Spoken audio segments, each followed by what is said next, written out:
World hockey লিগের দ্বিতীয় পর্বের ভেন্যু সিঙ্গাপুর। মালয়েশিয়াতে দুটি প্রস্তুতি ম্যাচ খেলে নিজেদের ঝালিয়ে নেওয়ার সুযোগ পাচ্ছে খেলোয়াড়রা। নতুন অধিনায়ক কৃষ্ণ কুমারের এটাই প্রথম অ্যাসাইনমেন্ট।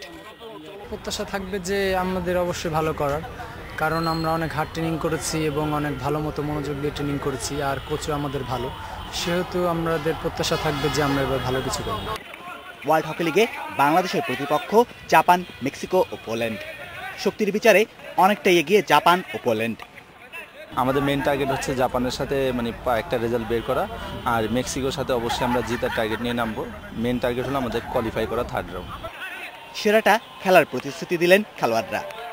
তো আশা করি এই টুর্নামেন্টে আমি একটা ভালো রেজাল্ট দিব, আর পেনাল্টি কর্নার 100% গোল আদায় করে নেওয়ার চেষ্টা করব। 17 জানুয়ারি জাপান, 18 জানুয়ারি মেক্সিকো ও 20 জানুয়ারি পোল্যান্ডের বিপক্ষে খেলবে বাংলাদেশ। তিনটি দেশে হচ্ছে ওয়ার্ল্ড হকি লিগের দ্বিতীয় পর্বের খেলা। সেরা 9 দেশ অংশ নেবে অলিম্পিকের বাছাই পর্বে। Shamim Ahmed, independent news, Dhaka.